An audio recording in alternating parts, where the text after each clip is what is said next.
Good afternoon, Peter. Good afternoon, Alan. Good afternoon, everyone else, and welcome to another exciting episode of Inside the Outhouse, where we discuss, I guess, all sorts of issues around leading, teaching, learning, and facilitating in the outdoors, something which most people who come here are very passionate about. It's great to see you all. What a week, what a week. NAIDOC Week. Welcome to Inside the Outhouse for NAIDOC Week. It's also our 29th episode. As it is NAIDOC Week, I'd just like to firstly do an acknowledgement of country. Inside the Outhouse recognizes the Indigenous custodianship of the lands in which we work and play. We would like to remind our participants of our role as educators in bringing meaningful discourse around the issues of Indigenous connection to land and reconciliation. I would just like to provide a word of thanks to my fabulous management team, Cherie Mullen, Henry Friend, David Maskell, and Alan Barker, for all the tireless work they do in promoting, supporting, and maintaining this essential community project. And a warm welcome to all of you other fine folk, and particularly to those people who are in the outhouse for the first time. It's great to see you all, and welcome, welcome. Outdoor leadership is the topic for today, and what a huge topic. And the first of those questions was, does your organization provide leadership training for staff and or students? So maybe we'll throw that open to the room and see what that particular question brings in the way of discussion.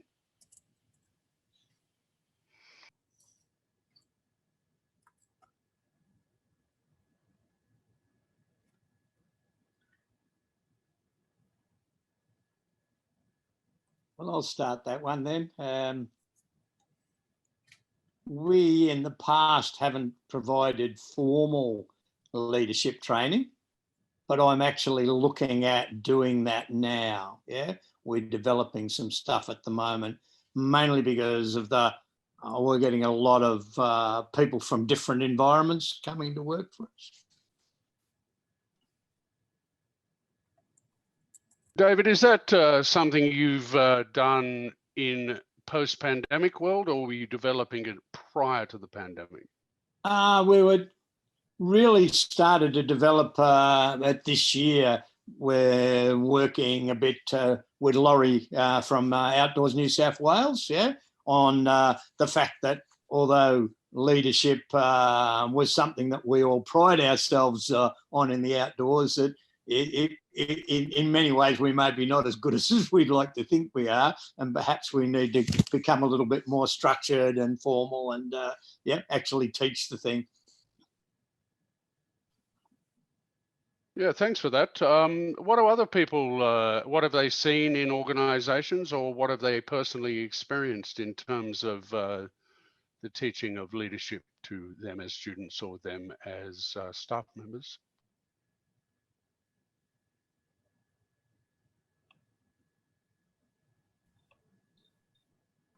I guess I'm kind of speaking from a student perspective here, because I was actually lucky enough to be one of Pete's students back in the day, and David's as well. Good to see you both. So I feel like, I know in my school at least we did have some kind of formal leadership training in grade 12, but in terms of outdoor education, I felt like similar to what David said, it wasn't necessarily like a formal kind of training, but it was implicit in everything we did, I feel, and it was sort of integrated into the way that we taught, well, they taught and we learned in the outdoors. But I guess that's my kind of perspective on it.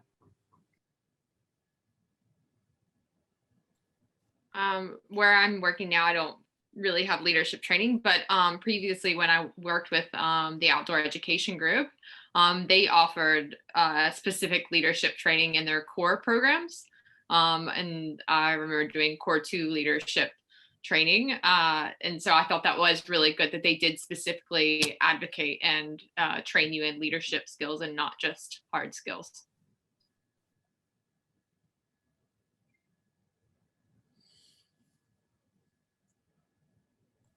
Yeah, thanks, Sheree. What about other folks in the room?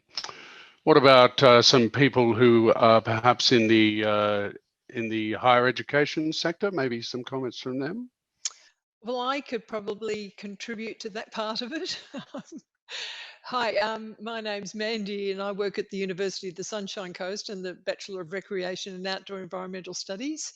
And we have a scaffolded leadership progression. So the in second year, the students take on some leadership responsibility, and that progresses into third year where they take on more, and they end up actually leading the first years in a 4-day expedition with staff present, but we take very much a background seat. Now, Brendan Munge, I see, has just appeared, so he's much more able to talk about that than I am, since I only joined the team at the beginning of this year. So I could hand over to Brendan now and he could elaborate further. Hello, everyone. Thanks, Mandy. I tried to sneak in there and no sneaking. David Chitty. Hello, everybody. Maybe I'll just wait a moment and get a sense for what everyone's talking about. I'll come into it a little bit. So the leadership roles and how they're done and to what extent. So that's very much sort of in brief, and I think Brendan can talk a little bit more about that.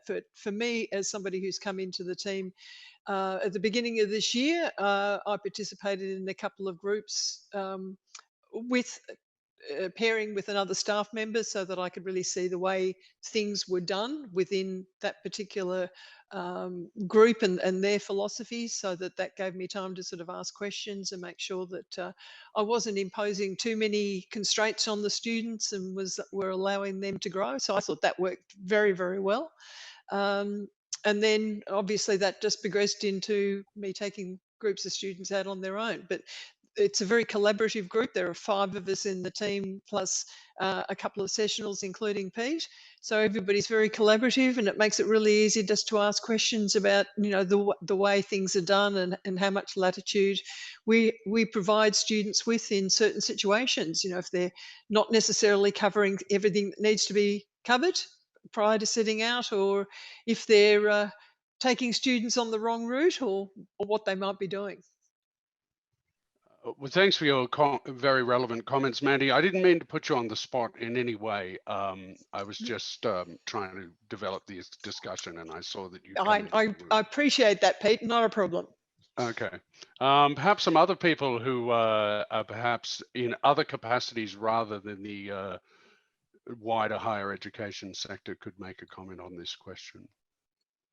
Pete, we don't do intentional leadership so much as where I am now at the moment, but where I was before, we did specific leadership training, and it was mainly faith-based for summer camp programs. Here we do what we call your prefects, your school leaders.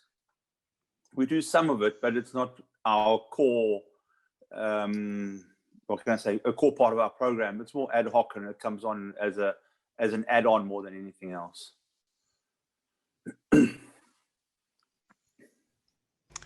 Perhaps I can weigh in here for a second.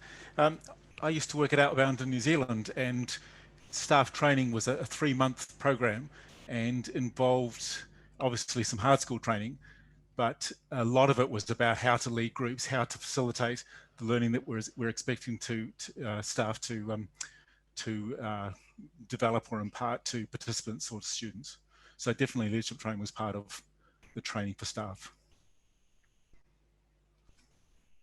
I was just thinking too, coming from a different perspective, as a Girl Guide leader, which is very much in the realm of recreation and kind of outdoor recreation. I have, as a leader, you have to do leadership training, which is usually a face-to-face course. This year they've changed it to a digital Zoom course.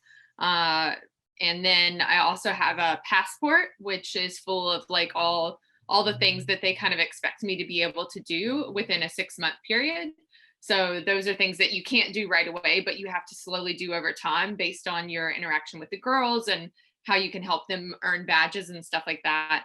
And so that definitely, I think, has a built-in kind of type of leadership training to it, because you have to make sure that you hit all these kind of things that your goals that you're trying to do, but they can only come as you get more experience. And then once, I'm not a full-fledged guide at this point until I complete all the things in my passport, and then I'll be a full-fledged guide.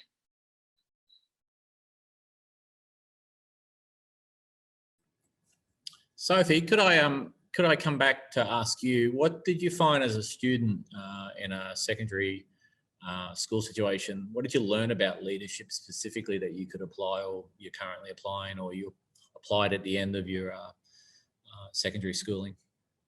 Because leadership wasn't an implicit part of the program that you were on with me when we did and for those who don't know, I group led for Sophie's year level, year 10, a couple of years ago now, on a 18-day journey in the Atherton Tablelands, so west of Cairns in tropical North Queensland.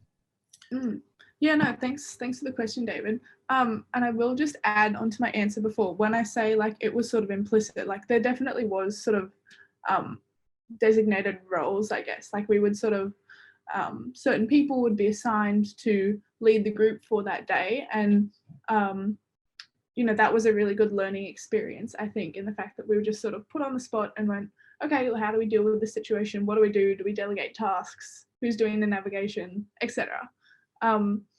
But I think for me, something that I learned was, as like cliche as it sounds, like just the idea of listening to people and understanding them, and kind of just using your empathy and being aware of what's going on in the group, because I think sometimes the people that are struggling will do it silently or quietly, or they're not the type to necessarily draw attention to themselves. And when you're a sort of quite outgoing person, it can be easy to overlook that sort of thing.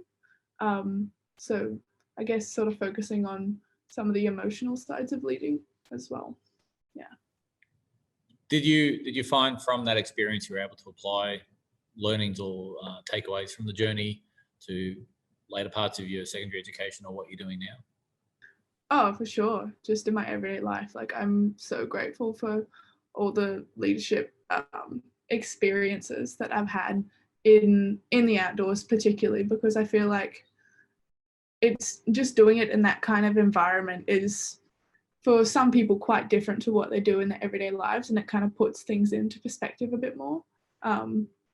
And yeah, I think just like empathy and all those sorts of skills are definitely applicable in like a workplace or even in like a university course, say.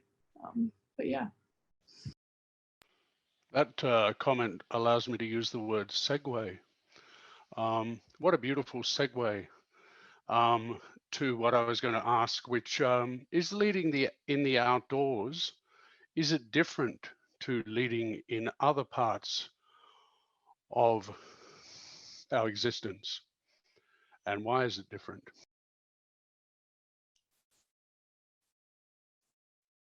Well, I'm happy to start that. And I've been reflecting just today. I had a bit of a look around at what the different styles of leadership are these days, how the various military and other organisations look at leadership, and I've only just brushed on it. But I think in my 20 years as a professional infantry officer, special forces officer, I probably spent 12 months over that time at various ranks up to major on leadership courses for the different levels. Yeah. Yep. At the higher end, you had your strategic type of leadership.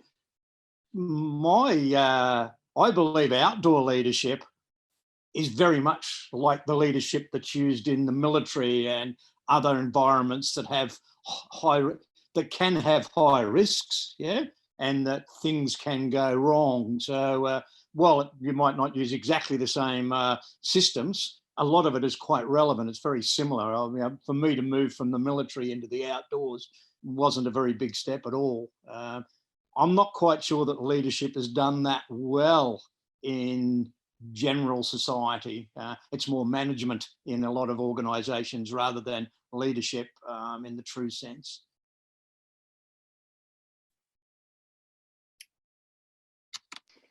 One thing that I find with being an outdoor leader, and this really touches on what Sophie was talking about, is this idea of empathy. And with outdoor leadership, especially if you're on an extended program with people, I think you have to be a bit more aware than in everyday leadership. Because I think if you're a leader in a job where it's just a 9-to-5 job, yes, of course you care about the people who are working there and their emotional well-being, but they go home and you kind of expect them to take care of their own emotional well-being when they go home.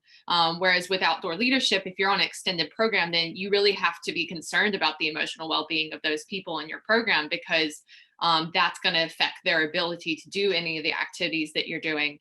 And I think it makes a big difference. So it's not just about their physical safety, but also their emotional safety, and then also everything else. So I think it's a little bit more things compounded, and I think it's a little bit more in-depth leadership, I think, than your everyday leadership. Can I add on to what Cherie's saying? I think she hit the nail on the head there. But I think that leadership in outdoors is far more dynamic than it is within an organization. One, because of what Cherie's saying, but also we find ourselves leading from the front in cases of where we have in an emergency, or where we have to, these are the rules and this is how you do it. We find ourselves leading from the middle when we're building relationships. And we find ourselves leading from the rear when we're letting others take charge and practice with their skills. Whereas in a formal leadership environment, it's normally you the manager, you the boss, this is how, what I say goes. Whereas we need to be far more dynamic in our own position. In other words, we're still the leader, but we can vary from being in control to having minimal control and handing it over to others. Well, see, I think that what you're talking about there is actually formal leadership. Back as a young officer, I would have been taught that, there were 3 styles: autocratic, which is the emergency; participative, which is where you get people in; and delegative, where you're training new leaders. So like as a young officer 50 years ago, going through officer training, I would have been taught exactly and that's formal leadership. These days, there are actually 4 or 5 different styles of leadership that can be used in different situations. And that's probably something that needs exploring another day. So, David, I agree with you on that. Would you then say that as outdoor leaders, we are more transformational in our leadership style? In other words, we lead by example in relationship more than anything else. Well, I think you're right. Well, I dug up a thing that said that, well, there's lots of different things, but the best one I came on was, again, modern military. The modern military look at single dimension, which is shut up and do what you're told. There's bullets flying around, or there's an emergency. Yeah. And there's transformational, which is what you just said. Then there's what they call an authentic leader. In other words, the leader you just follow because they are who they are. They've got experience, they've got some sort of charisma. And then there's ethical leadership, which is principles based, and emergent, which is those people that are starting, that you're not appointing them as a leader, they just naturally arise as a leader and take over. So that's what the military now in the Australian Army look at, and transformational is probably the core of all that. Mm-hmm.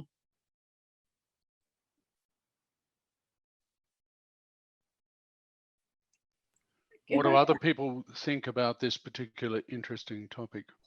If I can add something, sort of like there's been quite a bit of talk about how the leadership in like a workplace and leadership in, say, the outdoors is quite different. And while I think that is quite true, I think there's also quite a lot of benefit to be gained from leadership in the outdoors that is applicable to leadership in your everyday life and in the workplace. Like even simple skills like learning how to delegate as a leader, delegate tasks in, for example, group assignments at university, or like when you're working on a team project at work and you need to allocate different people, different roles. So I think even skills like that and giving people the confidence as well in their ability to lead in the outdoors can then translate into good leadership practices in the workplace as well. So.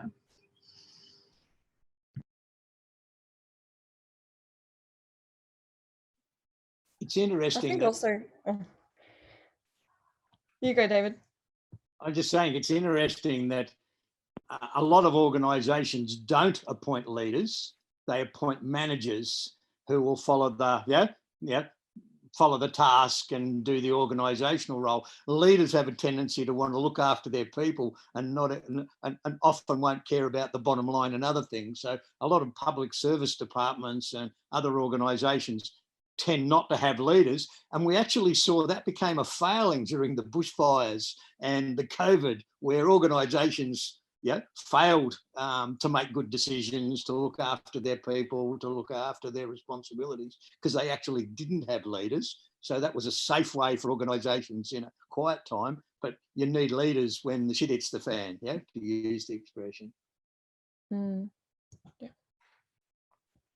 I was just going to add to Sophie's point as well. I feel that someone else mentioned it as well, like being dynamic in the field. And I guess also touching on your point too, Cherie, that when you've got people in kind of a 9-to-5 situation, it is very different when they're in the field, and you have to be more aware of things that are happening emotionally, and then bringing that into the workplace. Like if you've had conflict in the field and you've been able to manage that, especially when you've got so many other high stress things happening at that point, whether it's the weather or, someone's injured, then it gives you more confidence, I find, in the field, and seeing that, building that resilience in people, that if they can manage that in the field, then bringing it back to every day sometimes can be a little bit easier.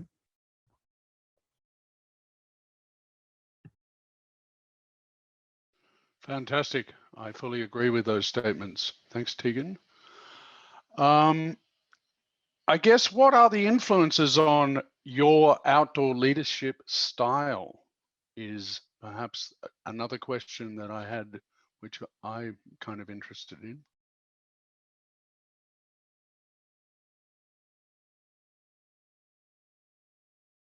I guess, Pete, and everyone, from my style, I take it from a humanistic point of view and a traits-driven point of view. And I guess to pick up on other people's language, I focus on being intentional. So that is what guides it. And I see, I guess, a big part of my leadership is a conversation about induction and engagement and a focus on participants. So I'm always what drives me, I guess, is thinking about my individuals that are in my care and a focus on them so much. And I guess checking my own biases, seeing where I try and utilize sort of a method of checking my biases as I confront a different situation and what am I looking for and seeing. But that humanistic traits sort of driven approach, because each individual in your group will have various traits, and some will be the things that trigger them, and some will be the things that will be their activator, and looking for those. But I guess, intentionality, empathy. I always start and I teach my students about the concept of the 3 A's, and that can drive a fair bit of that sort of focus, which is kind of, what is your agenda, what is your awareness, and what is your attitude, and that can drive, I guess, many aspects of their approach to their leading. So, I'm not so much a follow a model or follow a textbook, which is sometimes difficult in a school or an educational institution. But I think if you can come from that humanistic side with being intentional and empathetic, it can drive a fair bit of good leadership.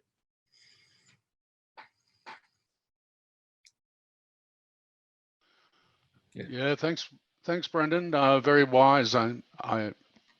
Agenda, awareness, attitude. Very nice. I like the 3 A's. What do other people? How do they lead?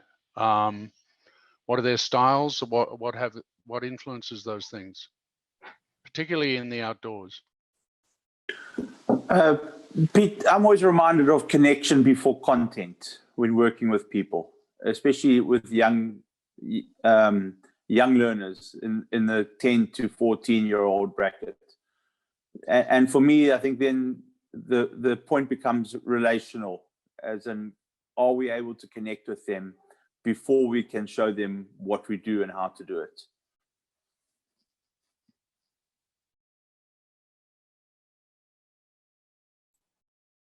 I'll touch on something that Brendan mentioned. He said something about biases, and I guess some of the way I think of that is I think about my own personality, and being aware of your own personality, I think, is really key to a good leader, is understanding what are your tendencies. And my work style, I've taken the DISC profile, and I think I'm a D personality. I don't know if anybody knows the DISC, but it's a very direct type of person. And it took me, one thing I found very useful, and it talks to you, when you take it, it tells you how to interact with other people.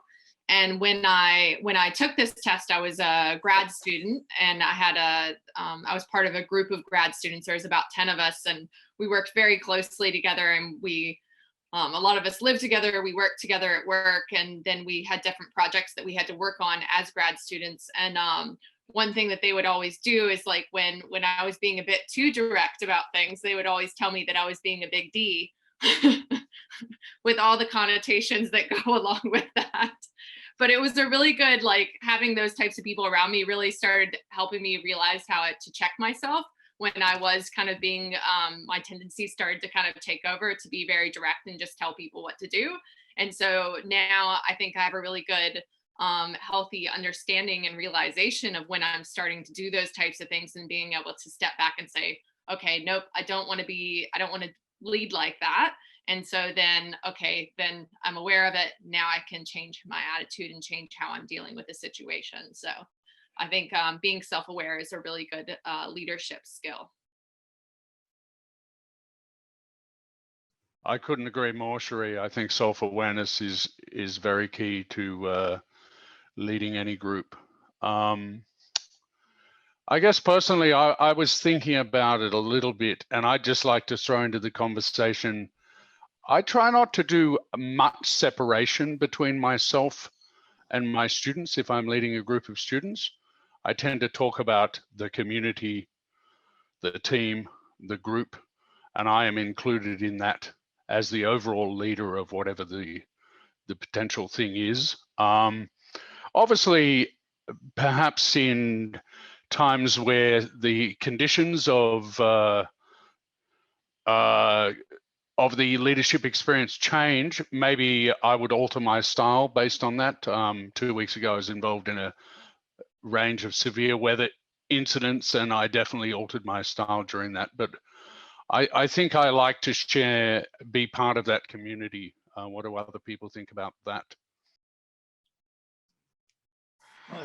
I've got, there's two things that influence me, I guess, yeah. With my participants, yeah, at whatever point in my life, I see them as, you've got a role model, because you've only often got them for a short amount of time. So I guess you're role modeling there to a fair degree and trying to influence their future. With my staff, right back to my soldiers of the early days, I was taught that I'm responsible for all of those people for as long as I'm alive. Yeah, they can call me at any time, any of them, right back to the 1960s, and some do. And certainly since I've been in the outdoors, I keep contact with many of my old leaders from 20, 30 years ago. And they're still part of my family. Yeah. So as a leader, I see that once I take that leadership role and someone's in my team, particularly staff or, you know, in a military environment, then it's not a responsibility that finishes at 4 o'clock or when I move on or they move on. It's something I've taken on forever.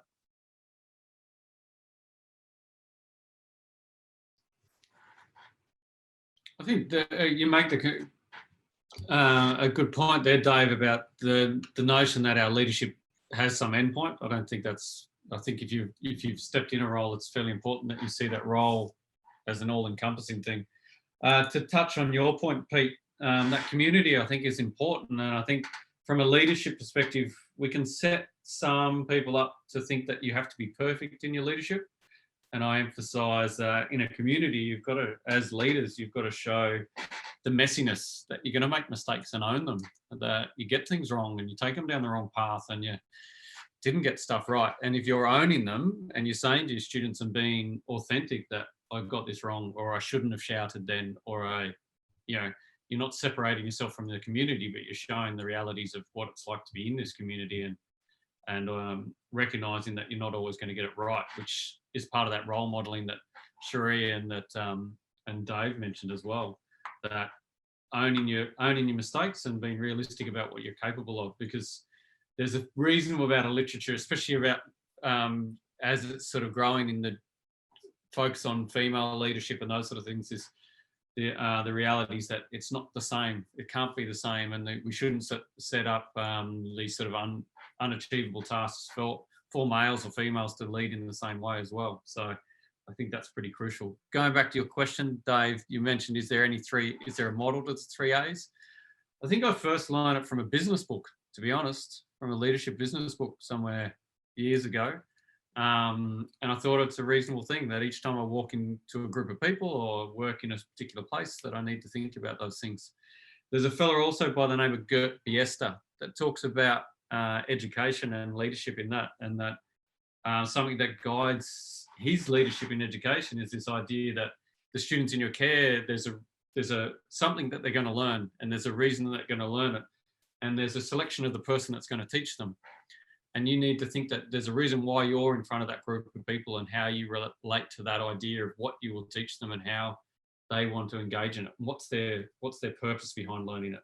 And I try and use those as a kind of a reference point as well. So, there is a reason, there's something that they want to learn, and why have you been chosen to teach them that? Or not so much teach them, but to facilitate that is pretty critical. So.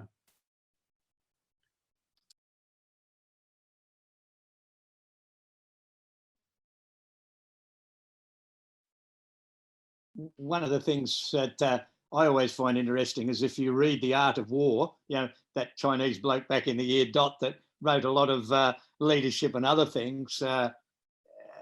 One of the things that was defined in that tome is that a leader is a person that takes responsibility for the things that go wrong, at a senior level. But when the peasant army that he helped set up, actually wins, that the leader steps back, and that the team says, we won, we did this thing, So it's empowering people in the successes to believe they own the successes, and steering them along the way, but being willing to take responsibility for the failures rather than pounding that down onto the troopies and your support.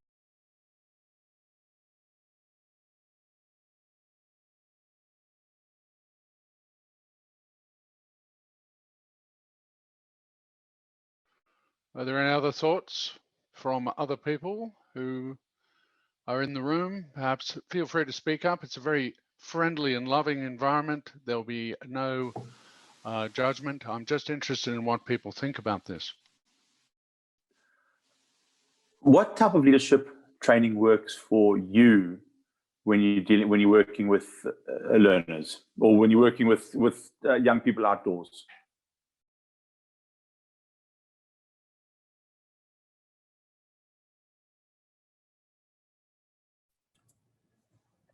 I could jump on that one. I've actually done multiple theories or methodologies in terms of sometimes, like how Sophie related earlier, I'll have a duty group rotation, and sometimes that's a need for the group to have a structure in place so that they feel that whilst they've gone to an unfamiliar location, being the outdoors, the outback, the lake, the river, wherever it might be, there is some structure. So they'll have a leadership group, there'll be a cooking team, there'll be a food hygiene team, there'll be a fun team, the bludge group who makes the campfire and keeps the morale up.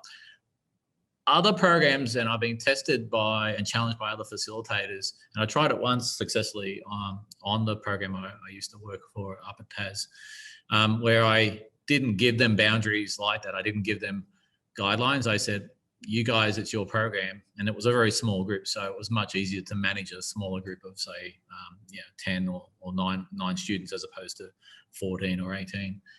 And they actually took it with gusto, and they really did share the responsibilities. So it wasn't the same 2 or 3 students doing all the work and everyone else sitting back and allowing it to happen. They all jumped in and got done what needed to be done, and it was a very high performance group, and I have really good memories from that experience. It's always a gamble though when you do that, I think, to not give especially young people, adolescents, no boundaries in terms of the leadership that you're imparting. Because I usually feel that in the first 24 hours I'm role modeling everything for them, whether it's a 2.5-day program or it's a 18-day program.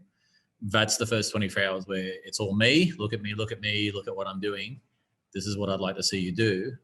And then it's up to them to adapt or change or take away what they like about my leadership style and apply it to the rest of their journey, however long that might be, whether it's, again, multi-day experience or finishes on Friday.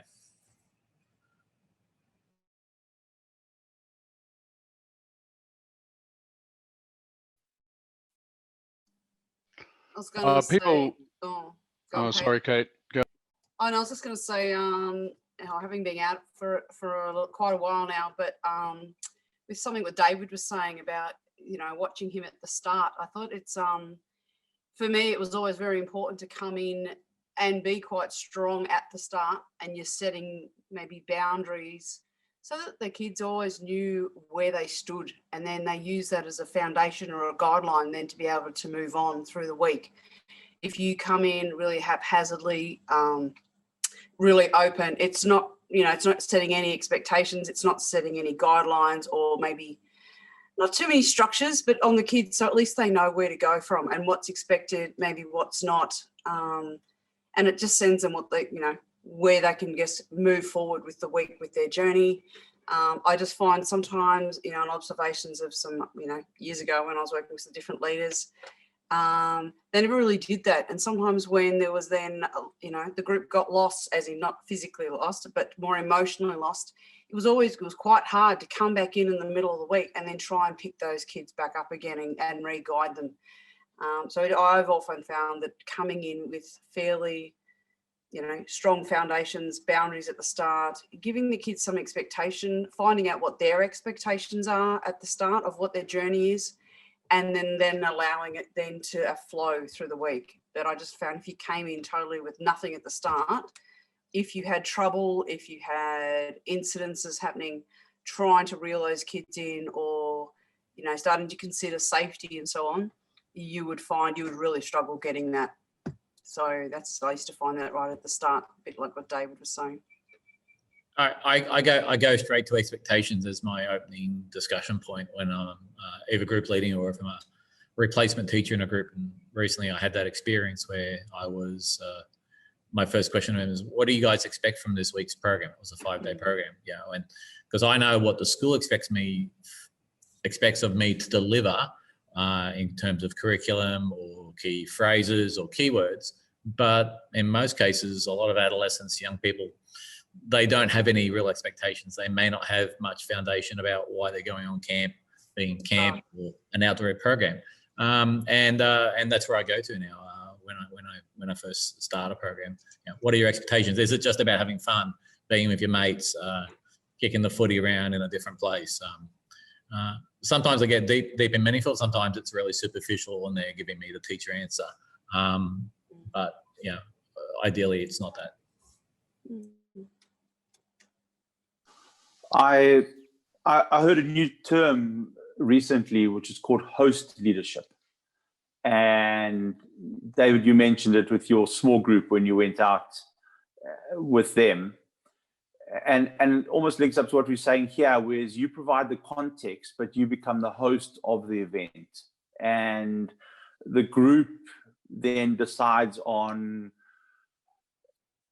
the best people in each role. I think that's the best way to put it. Almost like Shackleton's journey when he tried to get out of Antarctica and choosing the best people for each position, but it became natural within the group to do it. I'm still looking into it and seeing how we can how we can develop a role here and include it in our programs. But it's a there we go. Thank you, David. That's easy. So yeah, it's just it reminded me of what you said. So.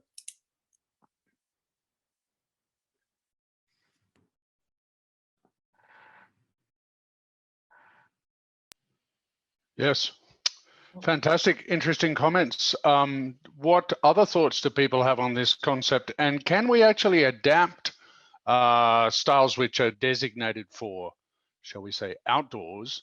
Can we bring those into other settings in our society lives, existence, and adapt them to those? Or is outdoor leadership exclusively for the outdoors? My thoughts there are no. Yeah, I think we can use quality leadership in any role, in any environment. You just adapt to the situation.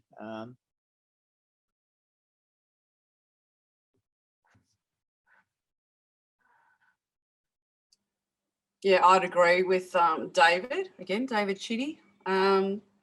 Yeah, I'd agree with that. I guess in my role as a district nurse, and we're out in the field, remote on our own, but we are at times working with other colleagues, working with different clients.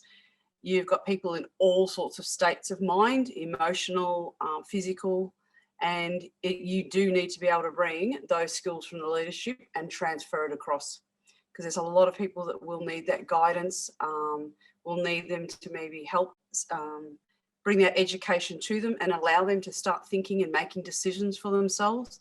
And as a district nurse now, that is highly, and I've used a lot of my skills from the ed on how you manage and lead people and so on, and move it across into the nursing field. And that's with colleagues, that's with management, and it's also with patients and clients. It works the same. So yeah, I don't think it's just to outdoor leadership at all.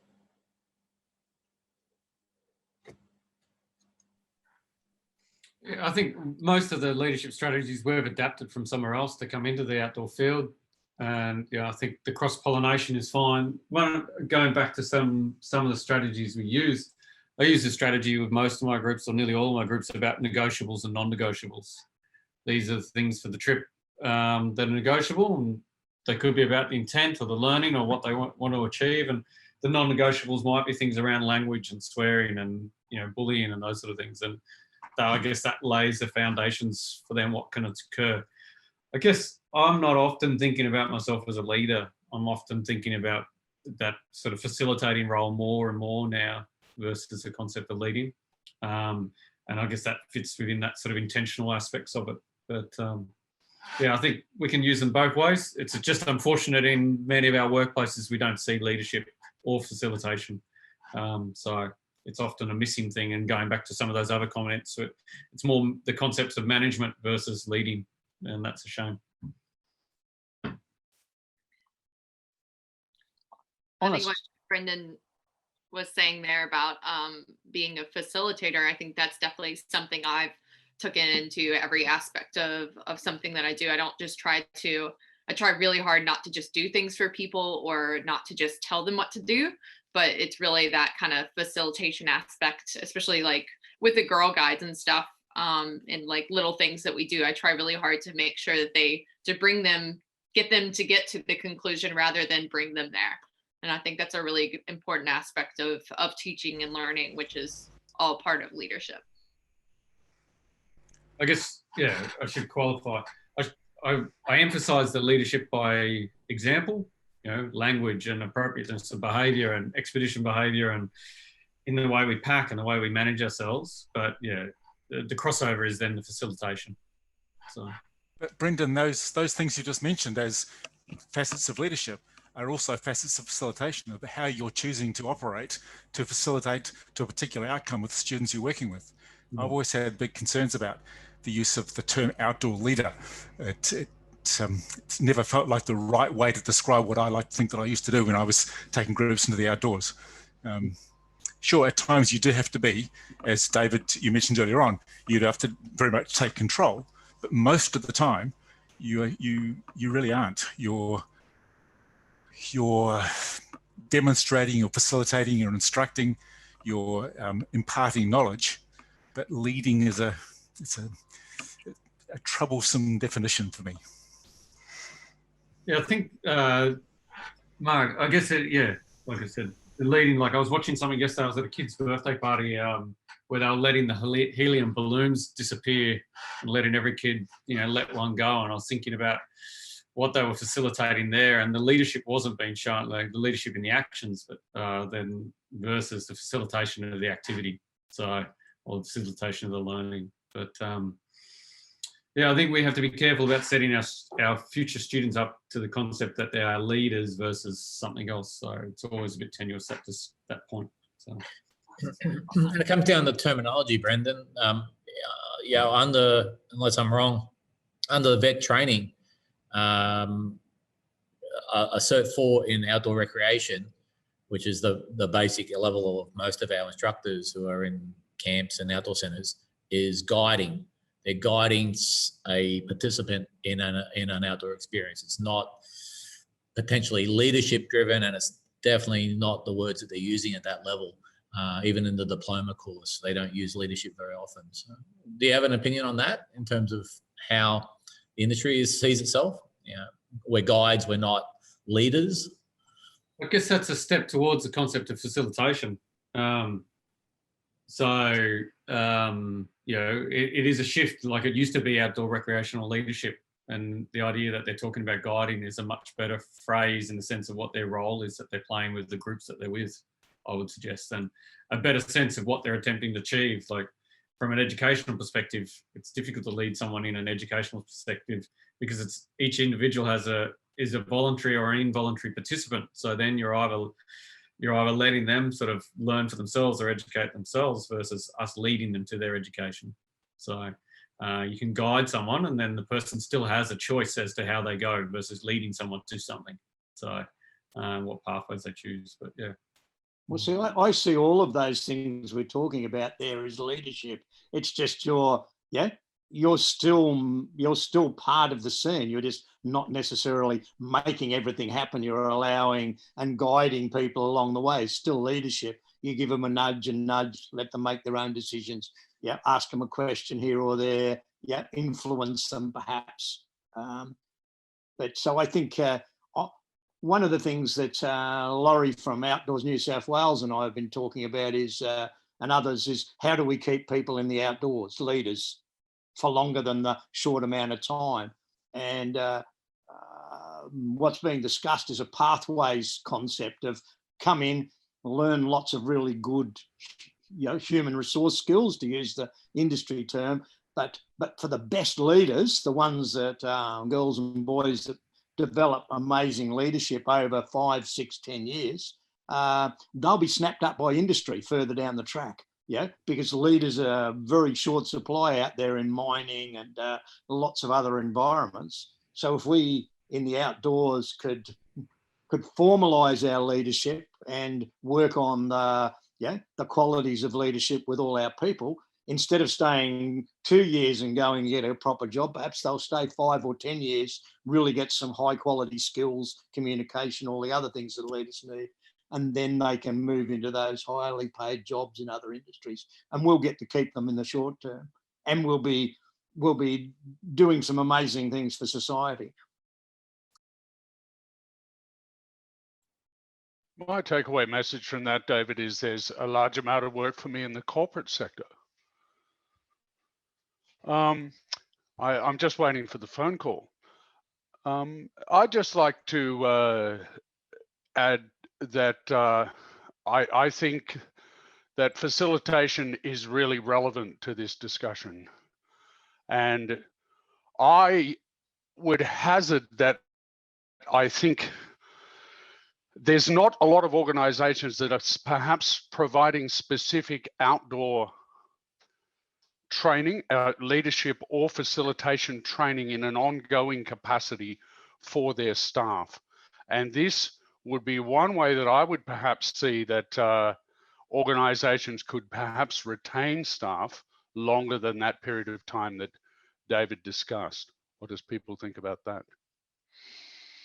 because it's happening in the higher education sector. Like I read an article, very recent article, 2019, which suggests that the effective abilities in both university and VET education, there's about 5 abilities, and one of those central to that is leadership.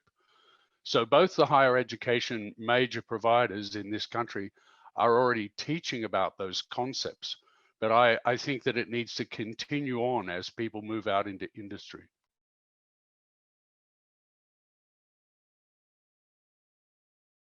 I would agree with you there, Pete, and I think also that you help keep staff engaged as well.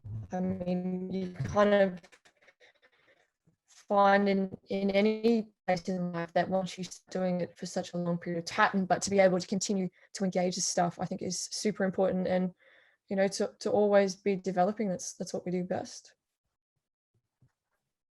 I think that's one thing that we're kind of seeing now is like Tegan was talking about, is that engagement. And during times of stressful environments such as this COVID environment, I'm not sure that the outdoor industry did very well of continuing to engage leaders in the outdoors, which is probably why there's kind of a bit of a crisis now. And I think the idea that we're talking about here is that we need to have more leadership opportunities and more trained leadership and more pathways for people to kind of grow within this industry, and not just, it shouldn't just be a 2-year thing and then you leave. I mean, look at all of us, career outdoor people.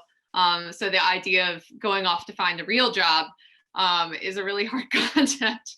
And I distinctly remember I was working at a summer camp, and I was doing a team building exercise for this corporate group, and they came in, and this one guy, he started talking to me, and he was like, he's like, you know, I've been trying to tell my daughter that if she wants to go into outdoor recreation, I've been trying to tell her that you know, that's not a career. And this guy was telling me this as somebody who had decided that my career was going to be in outdoor recreation. So I think we need to change that mindset, that it's not, you know, it's not a lifetime career opportunity when it can be. And we need to, you know, the outdoor industry needs to change that perception and change that idea of, you know, of leadership in the outdoors and of building their base, rather than just looking to kind of use what they have, and then, well, those people won't be here, so we won't invest in them. We need to invest in the leadership. My 2 cents. On your 20 cents, how often outdoor leadership is seen as, you know, in the workplace, is certainly here in South Africa, is seen as something that is not applicable to anywhere else. So, example, if I had to say I've been in the outdoors for 20 years and running programs and XYZ, and I want to go for a job interview elsewhere, it's like, well, you've just been playing with kids and having fun. And is it the same in Australia? And how do we gain credibility worldwide, as in that the leadership that we offer is valid and has a place across the spectrum? I think it's the same in Australia, given the amount of redundancies that occurred throughout the pandemic. Obviously, it's a global pandemic that nobody planned to have, but the first jobs that went on the block at schools and at centres were the outdoor ed providers or the outdoor ed teachers. And it's remarkable now to see a lot of jobs coming back and a lot of advertising happening through the various social channels for staff to come back into new roles or into existing roles that are reinventing themselves again. But it's a shame, in my opinion, that our industry is so not resilient. We don't talk of resiliency within our own industry, that we can actually sustain ourselves through a financial crisis enough that people can't suddenly lose their livelihood, and in some cases, you know, have left the industry completely and may not return. Yeah, we're in exactly the same boat. I think, well, it's worldwide. I mean, we're still not operating. And we were the first ones to get the call from the Department of Education, and we're on level 1. There's been no increase in infections for 2 months, and we're still not allowed to operate with schools. It's crazy. If I can add something here, sort of coming from, I do a minor in political science at uni as well. Sort of what do people think about the sort of very like neoliberal time that we're living in at the moment, where everything is, there's sort of this real economic focus and everything is quantified in monetary terms, when the benefits that you get from outdoor education, you can't necessarily quantify in monetary terms, but they are still so valuable in sort of these soft skills, how you run a workplace effectively, how you manage people, the whole empathy thing I was talking about before. But that's not necessarily benefits that can be measured within this neoliberal framework. I don't know, I was just wondering on what people thought about that.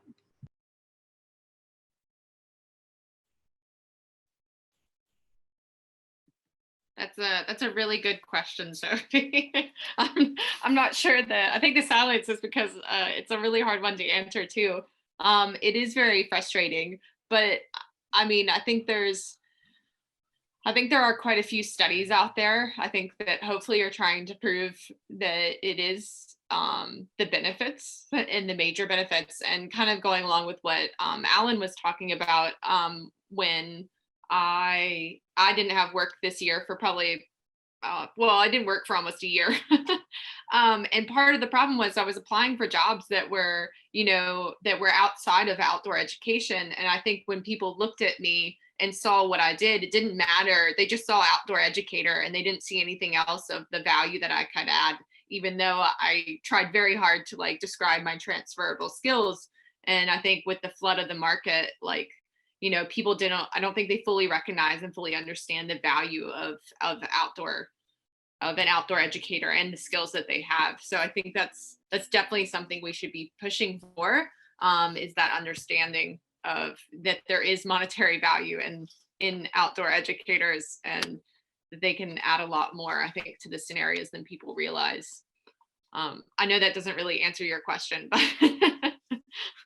that's so fine. It's still a really good contribution.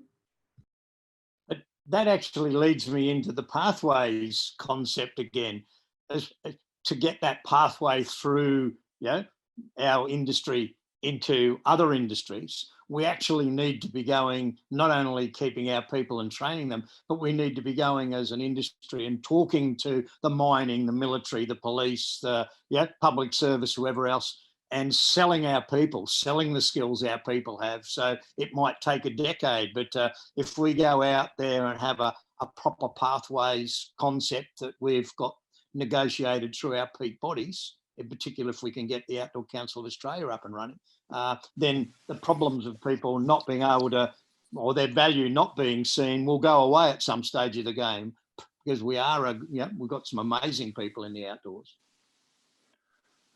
So David,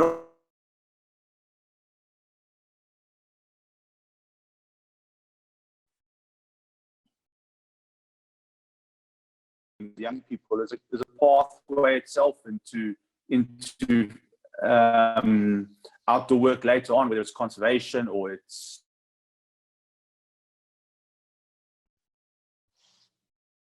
We're losing you, mate. Let me try. Can you hear me now? Yep.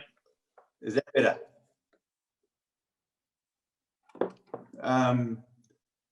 So maybe we need to, one of the things that I'm saying is that the outdoor education field is a path of things for different people as an adult. And one of them is work experience also, or work, in that we become feeders for tourism, we become feeders for all sorts of employment opportunities. And maybe we need to start exploring these in concrete, from a leadership perspective, from an employment perspective, from a research, the benefits of outdoors. Well, that's been done, but in so many other ways, and say, this is how we've got credibility. We are a foundational body, let's say that.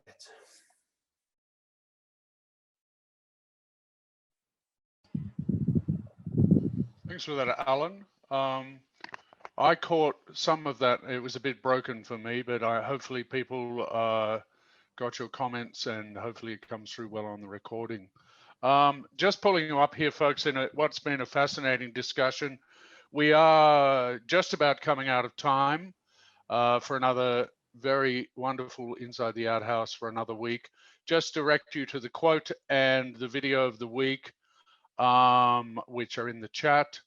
The book that is for the quote of the week, The Leader Who Is Hardly Known, by Stephen J. Simpson, a particularly fine little book on leadership. Sophie, I have a comment for your question, but it's probably going to take too long to answer in this forum. We'll move to the unrecorded session. Feel free to hang out for the toilet talk and continue what has been a fabulous conversation. Thanks again for coming.